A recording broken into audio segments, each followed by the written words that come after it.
बिस्मिल्लाहिर्रहमानिर्रहीम। अस्सलाम वालेकुम। मैं हूं असद और आप देख रहे हैं असद इलेक्ट्रिकल।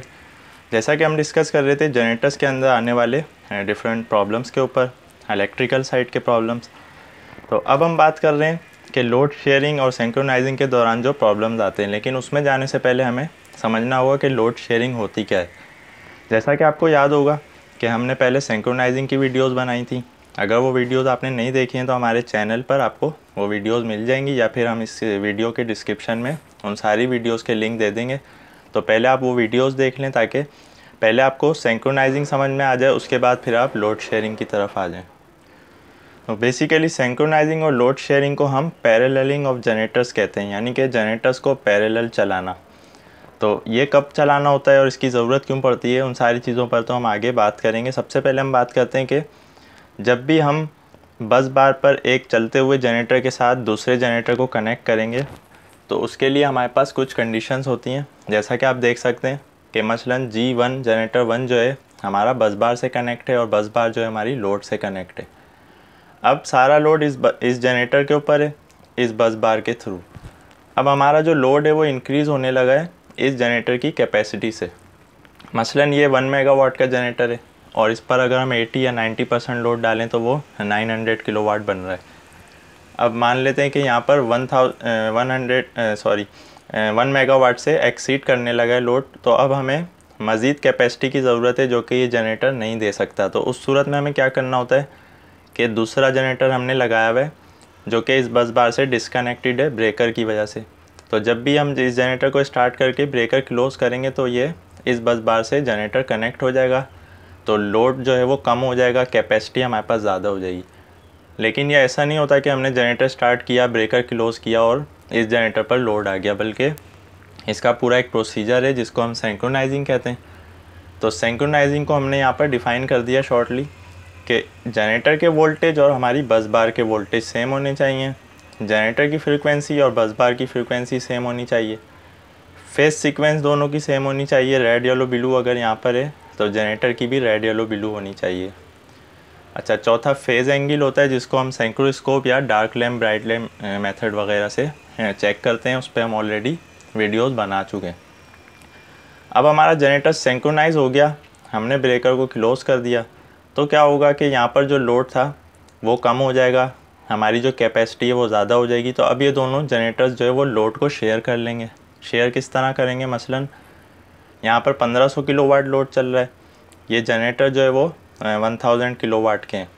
तो अब ये क्या करेंगे, 750 किलोवाट शेयर कर लेंगे। तो इस तरह दोनों जनरेटर्स पर बराबर लोड चलता रहेगा। अब यहाँ पर लोड की डिमांड मज़ीद बढ़ेगी, हम जनरेटर 3 को भी ले आएंगे, फिर 4 को, जितने भी जनरेटर हम लगा सकते हैं। तो इसको हम कहते हैं लोड शेयरिंग। लोड शेयरिंग को हम इस तरह समझ सकते हैं कि हमारे पास 100 kg का वेट है और हमारे पास मुख्तलिफ़ बंदे हैं जो कि मसलन 10-10 kg उठा सकते हैं। तो 100 kg के वेट को अगर 10 किलो का एक बंदा वेट उठाने वाला हो तो हमें 10 बंदे दरकार होते हैं, यानी कि 10 आदमी मिलकर उस 100 kg के वेट को उठाएंगे। अब हमारा वहाँ पर लोड बढ़ जाए, मसलन 100 kg से 120 kg हो जाए, तो क्या होगा, हमें 2 अफराद और चाहिए होंगे। तो बिल्कुल इसी तरह जनरेटर्स का होता है, क्योंकि जनरेटर की एक अपनी कैपेसिटी होती है। ये 1 मेगावाट का है, 2 मेगावाट का है, जितनी भी इसकी रेटिंग है, 500 kVA का है। अब जब लोड इसकी रेटिंग से एक्सीड करेगा तो ये नहीं उठा सकता, ये ओवरलोड हो जाएगा। तो उससे बचने के लिए हम क्या करते हैं कि हम दूसरे जनरेटर्स को उसके पैरेलल में लेकर आ जाते हैं।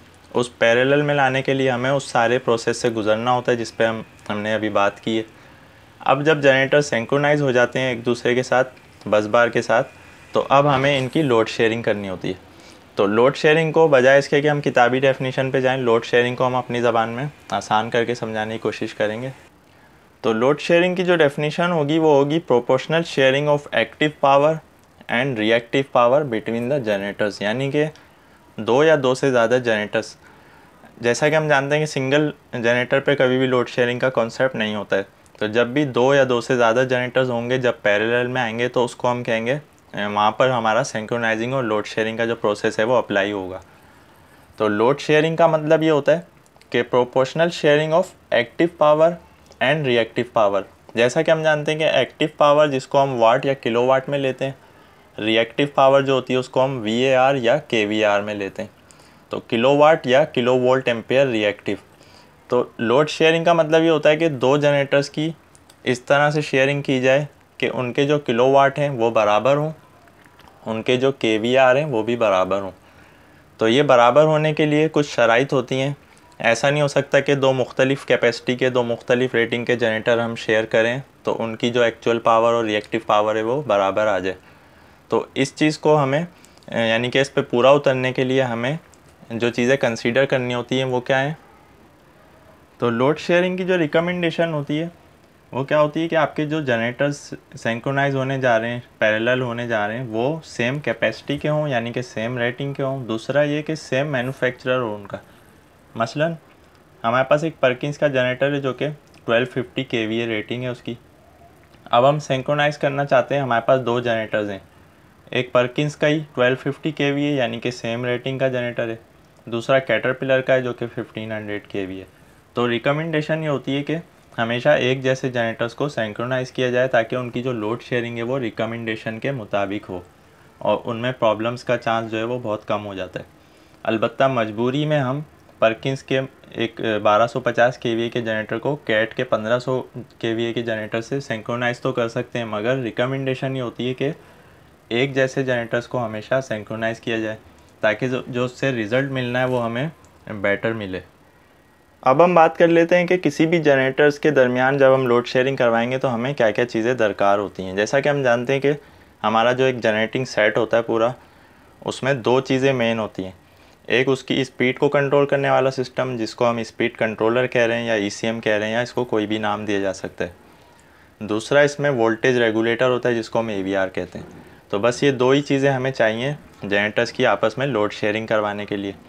और जैसा कि हम पहले बता चुके हैं कि लोड शेयरिंग का मतलब क्या है कि दो जनरेटर्स या दो से ज़्यादा जनरेटर्स के दरमियान एक्चुअल पावर को यानी किलोवाट को और रिएक्टिव पावर को यानी KVR को बराबर शेयर करवाना। तो AVR जो है वो एक्साइटेशन के ज़रिए हमारे वोल्टेज को रेगुलेट करता है। तो इससे हम क्या चीज़ शेयर करवाएंगे, KVR शेयरिंग हमेशा AVR से होगी यानी एक्साइटेशन के थ्रू होगी। स्पीड कंट्रोलर जो है हमारा फ्यूल के ज़रिए से स्पीड को कंट्रोल करता है। तो फ्यूल कंट्रोल के ज़रिए हम किलोवाट यानी कि एक्चुअल पावर को शेयर करवाएंगे। तो जब भी दो या दो से ज़्यादा जनरेटर हमें शेयरिंग के लिए चाहिए, लोड शेयरिंग हम करना चाहते हैं, तो हमारे पास स्पीड कंट्रोलर और AVR का होना ज़रूरी है जो कि नॉर्मली हर जनरेटर में होता ही है। सिंगल जनरेटर में भी इनका अपना रोल है, मगर लोड शेयरिंग में इनका ज़्यादा रोल इसलिए है कि इन्हीं के ज़रिए से हमें लोड शेयरिंग करनी होती है। अब स्पीड कंट्रोलर हमारे किलोवाट को और AVR हमारे KVR को किस तरह शेयर करता है, इस पे हम नेक्स्ट वीडियो में बात करेंगे। आज की वीडियो में सिर्फ हमें यही कॉन्सेप्ट क्लियर करना था कि लोड शेयरिंग की डेफिनेशन क्या होती है, लोड शेयरिंग बेसिकली होती क्या है और लोड शेयरिंग के लिए हमें क्या क्या चीज़ें चाहिए होती हैं। आखिर में हम बात कर लेते हैं कि हम लोड शेयरिंग यानी करते ही क्यों हैं, इसकी ज़रूरत क्यों है हमें। तो यहाँ पर हमने कुछ बेनिफिट्स नोट डाउन कर लिए हैं लोड शेयरिंग के, कि लोड शेयरिंग हमें क्यों करनी पड़ती है, उसकी ज़रूरत क्या है। तो सबसे पहली रीज़न है कंटिन्यू ऑपरेशन, यानी कि हमें अनइंटरप्टेबल ऑपरेशन चाहिए होता है कि जिसमें कोई रुकावट ना आए, जिसमें कोई, अब जहाँ पर मैन्युफैक्चरिंग प्लांट होते हैं वहाँ पर हमें कोई भी शटडाउन नहीं चाहिए होता है, यानी कि हमें 24 आवर ऑपरेशन चाहिए होता है। तो अगर हम सिंगल जनरेटर्स के ज़रिए लोड को चला रहे होंगे तो जब भी जनरेटर में कोई फॉल्ट आएगा, कोई प्रॉब्लम आएगा तो हमारा जनरेटर शटडाउन होगा और हमारा लोड जो है वो इंटरप्ट हो जाएगा, उसमें जो है वो इंटरप्शन आ जाएगी। तो अनइंटरप्टेबल ऑपरेशन के लिए हम कंटिन्यू ऑपरेशन के लिए लोड शेयरिंग करवाते हैं। दूसरा ये कि बेटर परफॉर्मेंस आती है इससे, क्योंकि इस पे जनरेटर्स पर जो है वो एक उसकी परसेंटेज फ़िक्स कर दी जाती है कि उसको 70% से ज़्यादा उस पर लोड नहीं होना चाहिए या 80% से। तो जब भी हमारा बस बार पे लोड बढ़ता है तो सारे जनरेटर्स जो बस बार से कनेक्टेड हैं वो लोड को शेयर करते हैं, किसी एक जनरेटर पर कम ज़्यादा लोड नहीं होता है। तो टॉर्क लोड से भी हमारी इसमें काफ़ी बचत होती है, तो बेटर परफॉर्मेंस आती है हमारे जनरेटर्स की। तीसरा ये कि ईज़ी मेंटेनेंस, अब वो माइनर रिपेयरिंग हो या मेजर हो। जैसा कि हम जानते हैं कि सिंगल जनरेटर में हमारे पास ये प्रॉब्लम होता है कि जब भी उसकी सर्विस का टाइम आएगा हमें उसको स्टॉप करना पड़ेगा।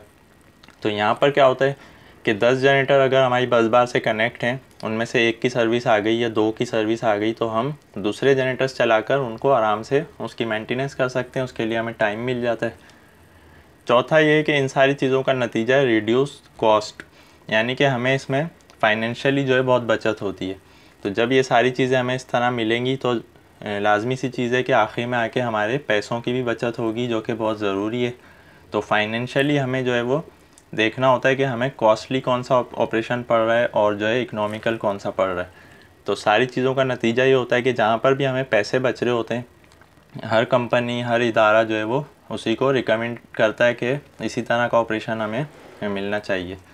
तो ये इसकी मेन रीज़न्स होती हैं लोड शेयरिंग की। अब हम इंशाल्लाह नेक्स्ट वीडियो में इसके पार्ट 2 पर बात करेंगे कि किलोवाट को किस तरह स्पीड कंट्रोलर के ज़रिए लोड शेयरिंग की जाती है और इसी तरह KVR की किस तरह शेयरिंग की जाती है AVR के ज़रिए। नेक्स्ट वीडियो में हम इंशाल्लाह इस टॉपिक को डिस्कस करेंगे। आज की वीडियो के हवाले से कोई भी आपका क्वेश्चन है आप कमेंट में पूछ सकते हैं। वीडियो पसंद आने की सूरत में लाइक करें। आज के लिए इतना ही, नेक्स्ट वीडियो तक के लिए इजाज़त दीजिए। अल्लाह हाफिज़।